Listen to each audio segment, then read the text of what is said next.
What if the biggest stars of Hollywood's golden age weren't exactly as we thought? Behind the glitz, the red carpets, and the on-screen romances, many of the era's most iconic stars led private lives full of mystery.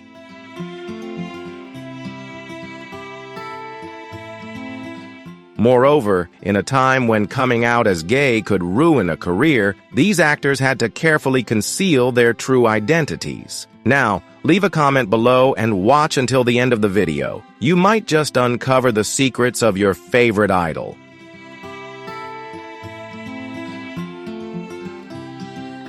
Rudolph Valentino, a cultural icon of the 1920s, became one of the most glamorous stars of the silent film era. Dubbed the Latin Lover, he embodied romance and passion in classics like The Sheik and Blood and Sand. With his striking looks, smoldering gaze, and irresistible charisma, Valentino captivated audiences and became an international sensation.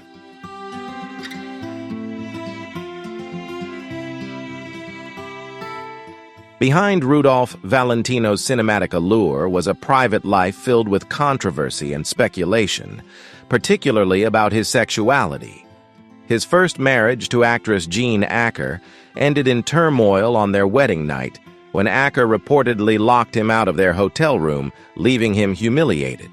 The marriage was swiftly annulled, fueling rumors about the nature of their relationship and Valentino's sexuality. Acker later identified as a lesbian and had a long-term relationship with another woman, making her marriage to Valentino a central point in the mystery surrounding his personal life and adding layers to his enigmatic persona.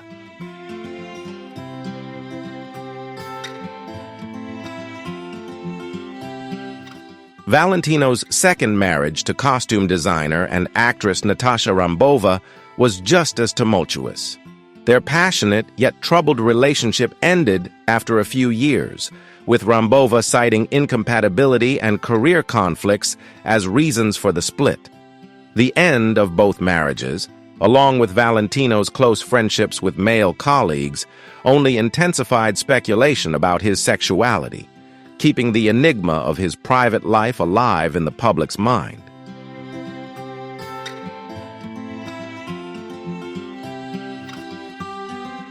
Though biographers like Emily Nader and Alan Ellenberger generally agree that Valentino was likely heterosexual, rumors about his sexuality have persisted, fueled by the cultural norms of the era. The 1920s were marked by strict gender roles and conservative views on sexuality. Valentino's polished look, gentle demeanor, and refined style challenged traditional notions of masculinity, making him a target of speculation and criticism that mirrored the anxieties of his time.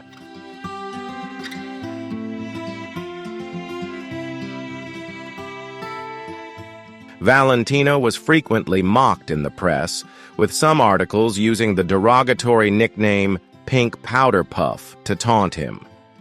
These attacks deeply affected him, leading him to publicly defend his masculinity.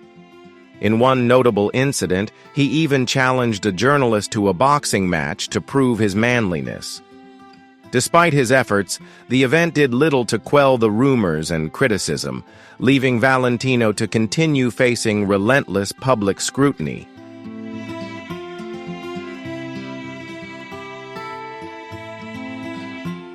During the mid-20th century, many actors sympathetic to the LGBTQ+ community had to keep their personal lives private. Roddy McDowall, who never married, never openly addressed his sexuality, yet it was well known within Hollywood circles. His close friendships with LGBTQ+ individuals were often seen as an open secret. While many in the industry knew about McDowall's sexual orientation, he chose to remain private to avoid the potential scrutiny of being openly out.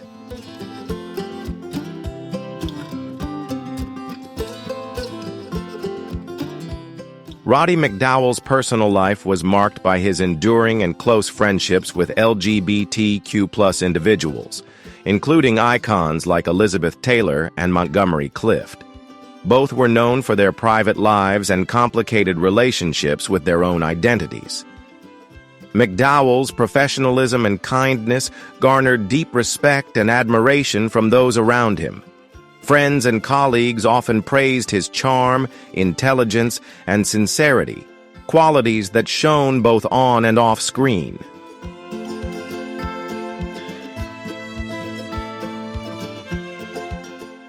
Geer was far more than the iconic roles he played on screen. His life was a rich tapestry of creative expression and bold defiance of societal norms. Off camera, he excelled not only as an actor, but also as an activist, embracing multiple dimensions of his identity. Geer's personal life, marked by deep relationships and steadfast political commitments, demonstrated a quiet bravery in facing a world that often rejected his truths. This multifaceted existence is what ultimately cemented his enduring legacy.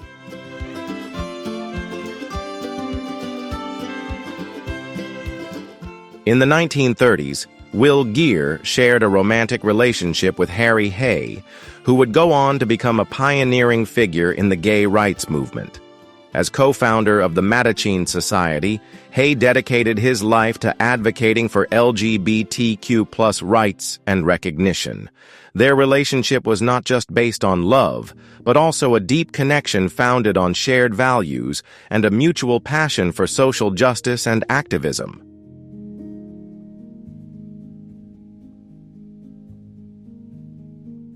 Societal pressures and Geer's desire for a family ultimately led to the end of his relationship with Harry Hay.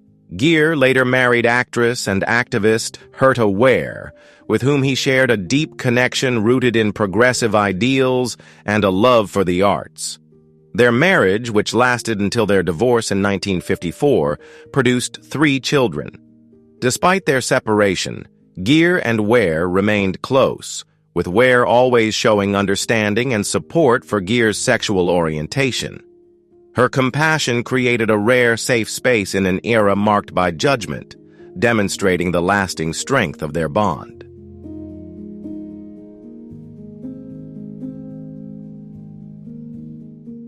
Geer's activism went beyond his personal life, extending into his public work and career.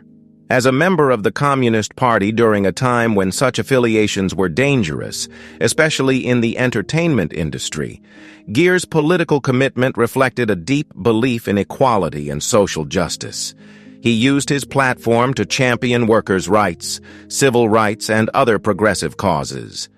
His unwavering dedication to these ideals highlighted his courage and determination to fight for a more just and fair world, despite the personal and professional risks he faced.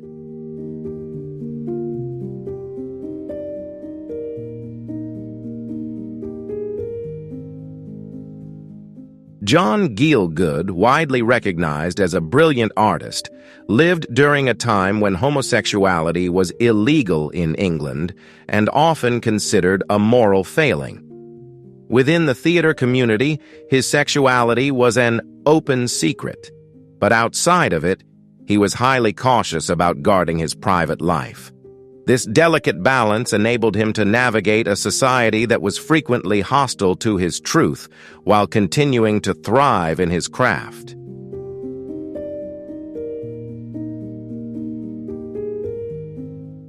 Gielgud's caution couldn't shield him from the dangers of being a gay man in that era. In 1953, at 49, he was arrested for importuning for immoral purposes, a common charge used to entrap gay men. The arrest took place in Chelsea, London, after Gielgud was caught approaching a man in a public restroom, a tragic result of the oppressive laws of the time. This incident underscored the risks and vulnerabilities faced by LGBTQ+ individuals in a society that criminalized their very existence.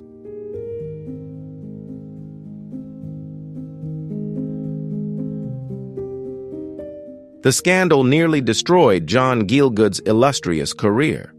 News of the arrest spread quickly, and in the conservative British society of the 1950s, many feared it would end his professional life.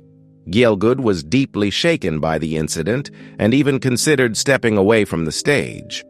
However, his colleagues and fans offered surprising support. Rather than being ostracized, the theater community and the public showed an unexpected level of forgiveness.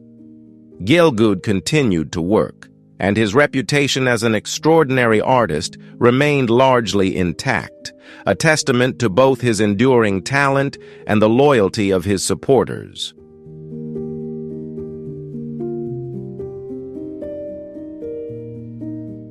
Cesar Romero's bachelor status and reluctance to marry became a defining part of his public persona. Though he was linked to several prominent women like Joan Crawford and Carmen Miranda, his relationships were often more about friendship than romantic love. The press, eager to create stories about Hollywood's most eligible bachelors, frequently speculated about his love life. Romero played along, using his charm and humor to sidestep questions about marriage. Behind the scenes, however, persistent rumors suggested that Romero was gay. While he never publicly confirmed his sexual orientation, likely due to the conservative attitudes of mid-20th century America, many in Hollywood believed the rumors to be true. His discretion allowed him to navigate a complex social landscape while preserving his successful career and beloved public image.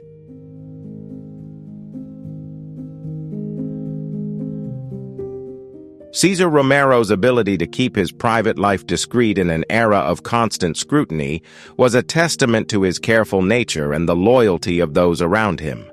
Unlike many of his contemporaries, he avoided scandals or invasive tabloid stories that could have jeopardized his career.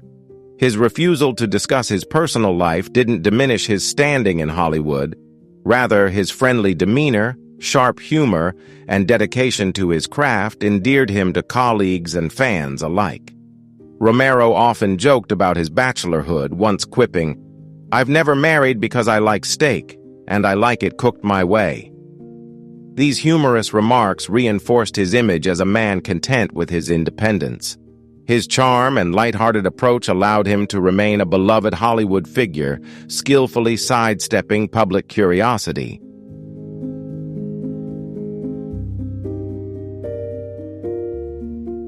Although Paul Lynde never publicly disclosed his sexual orientation, his personal life was widely believed to be complex. He lived in an era when society imposed strict expectations regarding masculinity and gender expression, and his flamboyant and somewhat effeminate demeanor only fueled speculation about his sexuality. However, instead of coming out, Lynde chose to keep his private life closely guarded, a decision likely influenced by the career risks associated with being openly LGBTQ+ in an industry that was often unforgiving to those who deviated from the norm.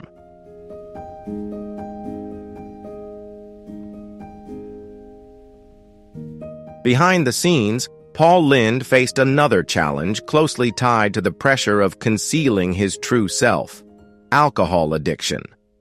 He struggled with alcoholism for much of his life, and many believe that the stress of hiding his identity, combined with the pressure of maintaining a public image that didn't reflect his personal reality, significantly contributed to his substance abuse. Lynde's addiction not only took a toll on his personal life, but also impacted his career. Despite his immense popularity on Hollywood squares and other television appearances, his drinking led to erratic behavior, and he was often regarded as difficult to work with on set.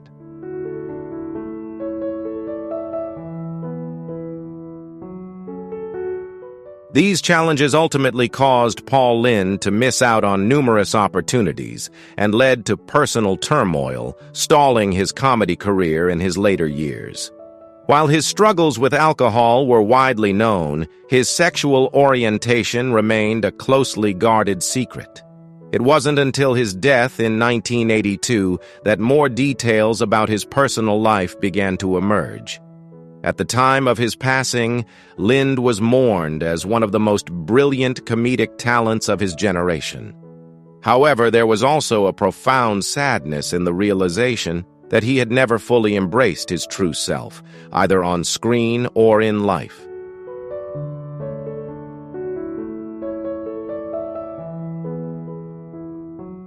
Paul Lynde's legacy is a complex narrative, defined by his extraordinary performance artistry and his inability to reconcile his personal identity with the public demands of Hollywood.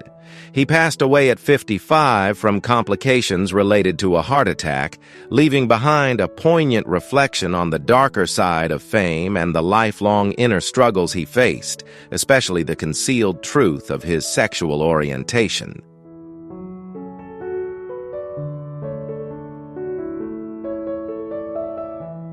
During an era when coming out as gay could destroy a career, especially in the Hollywood of the 1960s, George Maharis chose to keep his sexual orientation a secret.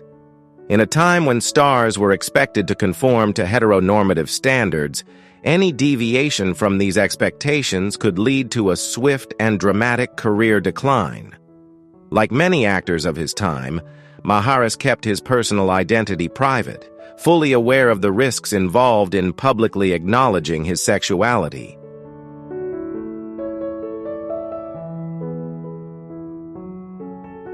For George Maharis, this meant maintaining a heterosexual image despite persistent rumors about his sexual orientation. However, in 1967, his carefully constructed public persona was shattered when he was arrested for lewd conduct in a public restroom in Los Angeles. The incident, which involved Maharis being caught engaging in sexual activity with another man, became a widely reported scandal in the press. At a time when homosexuality was criminalized in many states, the arrest dealt a heavy blow to his career.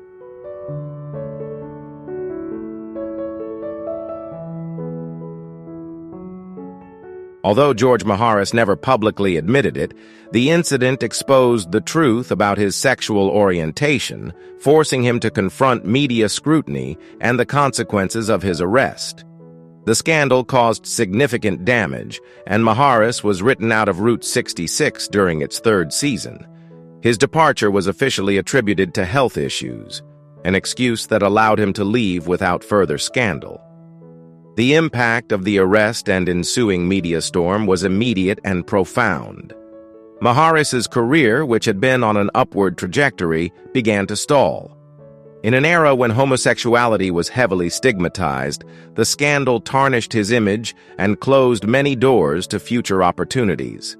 While he continued to work in television and film, his roles became increasingly scarce, and his fame faded compared to the heights he had once reached.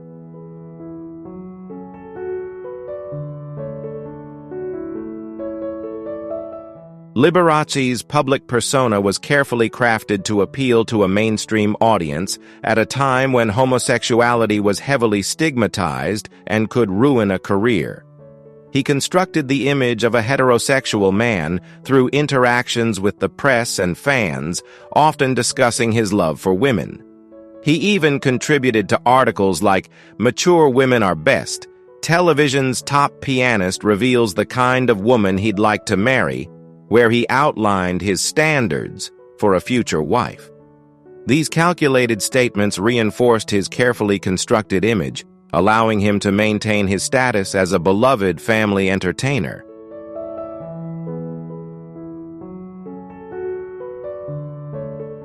Liberace's private life, however, told a very different story. He had romantic relationships with men, most notably with his longtime partner, Scott Thorson. Thorson, 40 years younger than Liberace, entered his life in the late 1970s and became not just his romantic partner, but also a significant part of Liberace's public image. The two often appeared together during tours and events, presenting a unified front to the world. Their relationship, however, was turbulent and eventually ended in a highly publicized lawsuit. Thorson sued Liberace for emotional and financial support, a case that attracted significant media attention and brought Liberace's private life into the public eye. Despite his careful efforts to maintain a curated public persona, the lawsuit exposed aspects of his personal life he had long sought to keep hidden.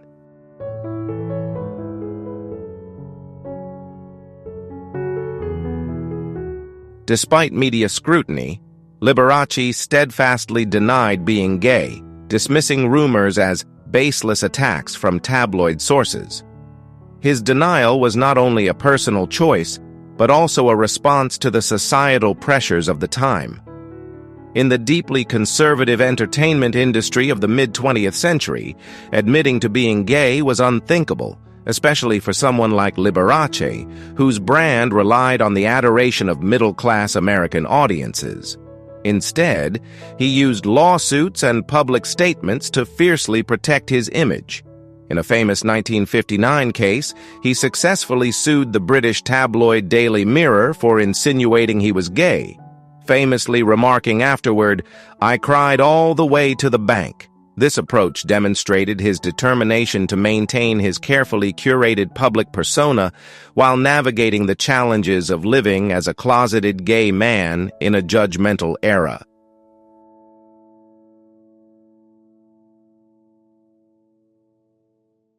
Despite his public denials, Liberace's sexuality was an open secret within Hollywood circles. His flamboyant style, dramatic humor, and close relationships with men fueled ongoing rumors.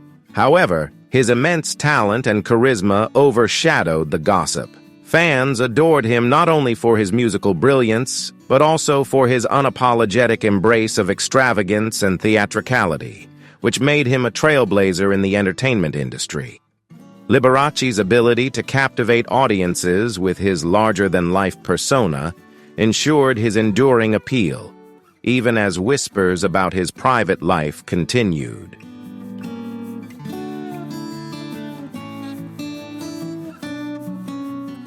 As a gay man in an era when homosexuality was heavily stigmatized, particularly in the entertainment industry, James Mitchell chose to keep his sexuality private. Although he never publicly acknowledged it, his relationship with costume designer Albert Wolski became one of the longest-lasting and most respected love stories in the industry. Wolski, known for his work on films like All That Jazz and The Verdict, was a prominent figure in costume design. Together, they shared a partnership that lasted 39 years, standing as a quiet testament to their love and commitment during a time when such relationships were often forced into the shadows.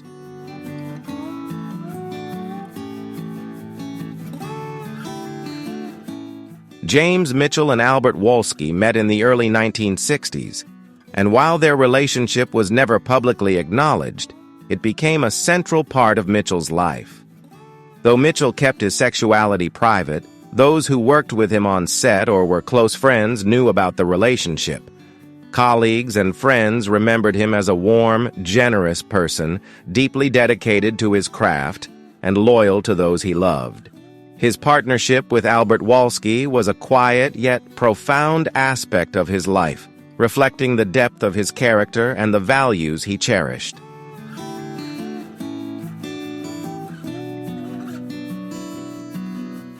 James Mitchell's decision to keep his personal life private was typical of an era when being openly gay in Hollywood or on television could jeopardize one's career. For actors like Mitchell, the social climate of the time required discretion to protect their careers, as coming out was often seen as an obstacle to landing leading or romantic roles, especially in mainstream productions. His choice to remain silent about his personal life wasn't born from shame, but from a desire to navigate the constraints of the time. Mitchell's silence reflected the societal reluctance to accept LGBTQ+ identities in the public eye.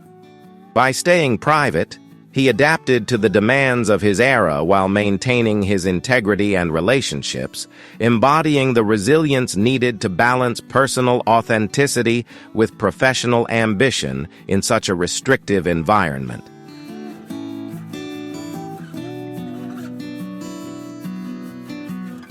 In an era when Hollywood rigidly enforced public image standards and any deviation from heterosexual norms was considered scandalous, George Nader's sexuality became the subject of much speculation. The rumors were fueled by his close friendships with other male actors, especially Rock Hudson, one of the most iconic stars of the 1950s and 1960s. Although the bond between Nader and Hudson was never publicly acknowledged as anything more than platonic, their closeness led many to make their own assumptions, intensifying the intrigue surrounding both actors' personal lives.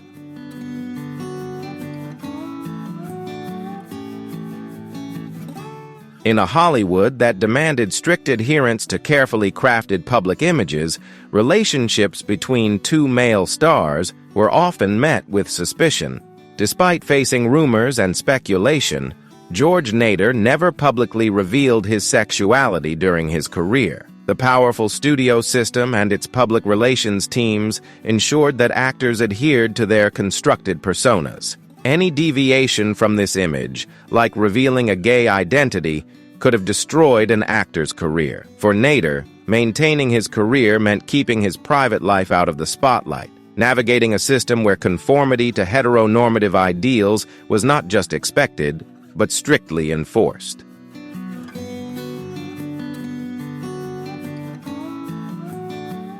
In the early 1970s, after more than a decade of steady work in Hollywood, George Nader chose to step away from acting.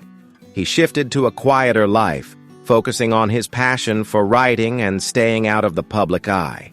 During this time, Nader fully embraced his true identity, choosing to live openly with his longtime partner, Mark Miller.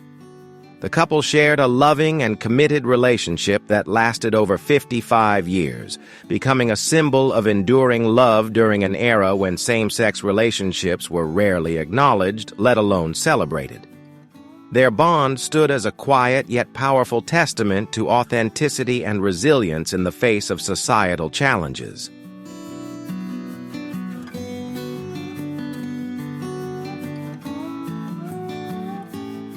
For decades, Dick Sargent kept his sexuality private, much like many actors of his time. Hollywood, during that era, was a place where coming out as gay was often seen as career suicide. The entertainment industry was dominated by a culture of silence surrounding LGBTQ+ issues, and celebrities with different sexual orientations faced significant professional risks.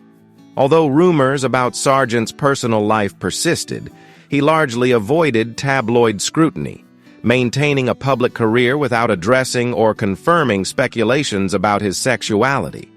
His discretion reflected the challenges of navigating an industry and society that demanded conformity while suppressing personal authenticity.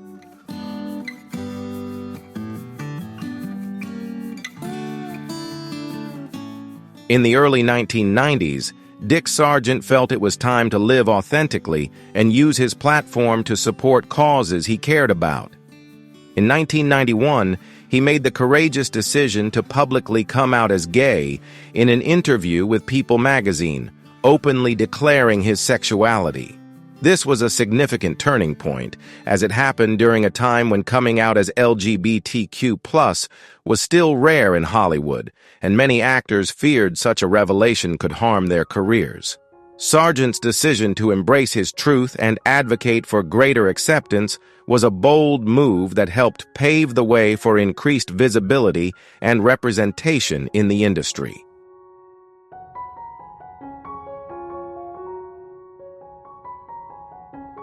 For Dick Sargent, coming out was a liberating moment.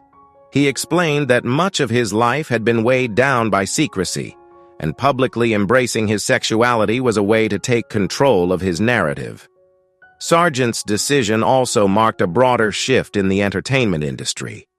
While he wasn't the first actor to come out, his choice was groundbreaking for a well-known television star, especially in an era when LGBTQ+ representation and acceptance in Hollywood were still evolving. His courage challenged stereotypes and helped open the door for more open conversations about sexuality in the public sphere.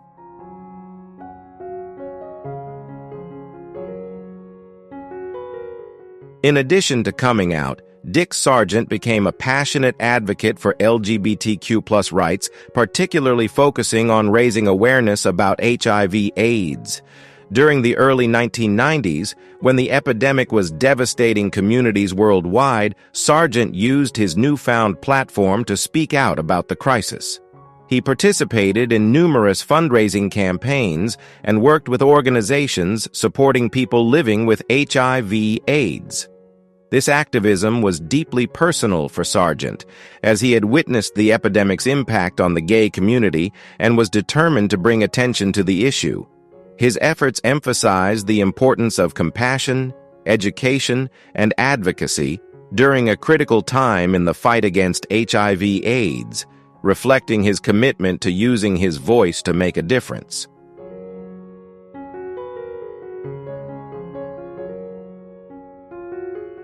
Jack Cassidy's good looks, charm, and stage presence made him a well-known star in Hollywood and on Broadway during the 1950s and 1960s. However, his personal life was far from the glamorous image he projected, marked by tumultuous relationships, struggles with substance abuse, and ongoing rumors about his sexuality. These complexities added depth to Cassidy's enigmatic persona, standing in stark contrast to the polished image he presented on stage and screen.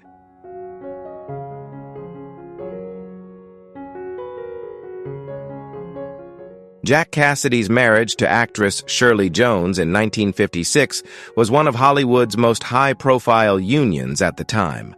The couple had 3 children, including actor David Cassidy, who would later achieve fame as part of The Partridge Family, a series in which Shirley also starred. To the public, their family seemed to embody the ideal American household, but behind the scenes, Cassidy's personal struggles began to emerge. His charm and talent were often overshadowed by inner turmoil, which eventually took a toll on both his career and family life.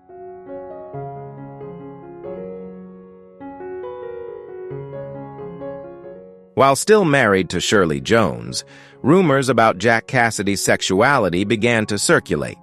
With his striking looks and undeniable charm, speculation arose that Cassidy had relationships with both men and women, leading to whispers that he might be bisexual.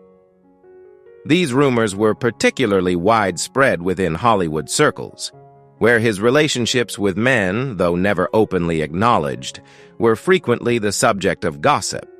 These speculations added layers of intrigue to Cassidy's personal life, further contrasting with the image of the ideal family man he projected to the public.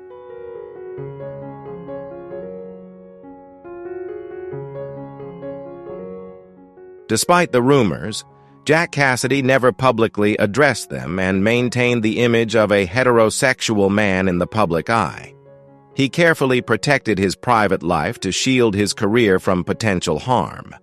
However, those who worked with or knew him were aware of his relationships with men, which remained an open secret among his inner circle. This contrast between his public persona and private reality added another layer of complexity to his life and legacy.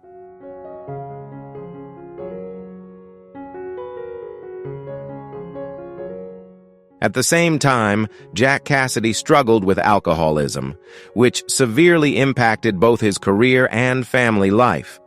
Reports of erratic behavior and personal turmoil became more frequent.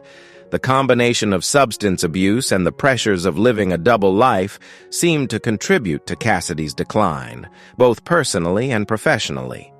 His marriage to Shirley Jones, once one of Hollywood's most beloved unions, grew increasingly strained and ultimately ended in divorce in 1975, after nearly 2 decades together. This marked a turning point in Cassidy's life, as his challenges continued to intensify.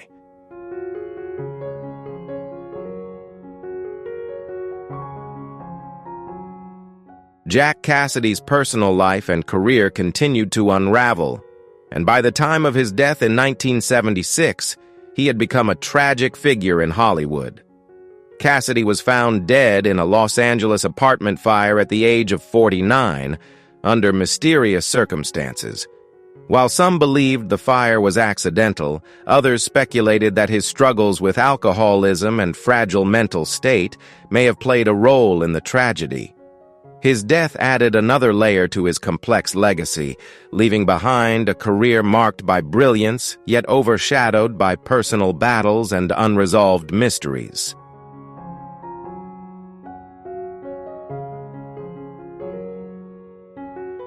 During an era when gender roles and sexual norms were rigidly defined, Tony Randall's love for opera, theater, and fine dining, along with his refusal to conform to the traditionally masculine image often expected of male stars, led some to speculate about his sexuality.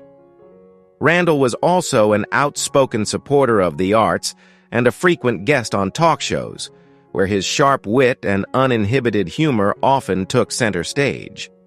Despite persistent rumors, Randall was married to his first wife, Florence Gibbs, for 50 years until her death in 1992. The couple, who met when Randall was just 19, shared a strong and enduring bond. Florence's passing marked a profound turning point in Randall's life, both personally and publicly, as he navigated life without his lifelong partner and faced a shifting landscape of personal relationships and public scrutiny.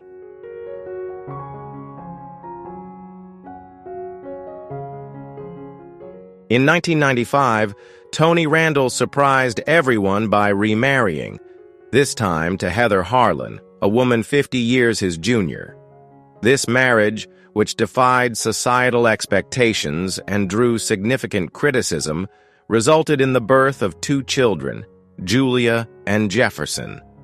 Randall's second marriage shifted public perceptions of him, particularly at a time when many believed he would live out his days as a widower.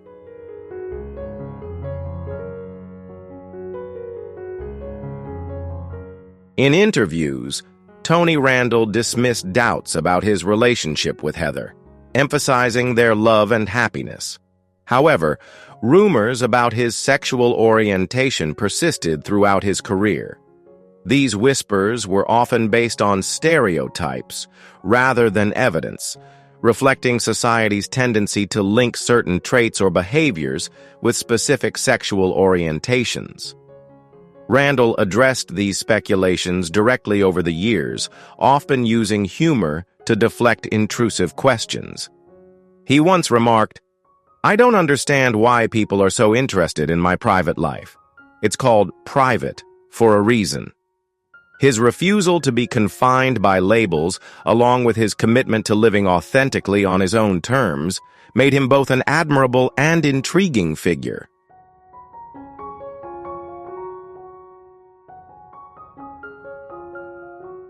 What do you think about the hidden sexual identities of these stars? Share your thoughts in the comments below. We hope you found this video helpful. Don't forget to like, share, and subscribe to our channel if you enjoy this content. Thank you for watching, and we'll see you in the next video. Goodbye.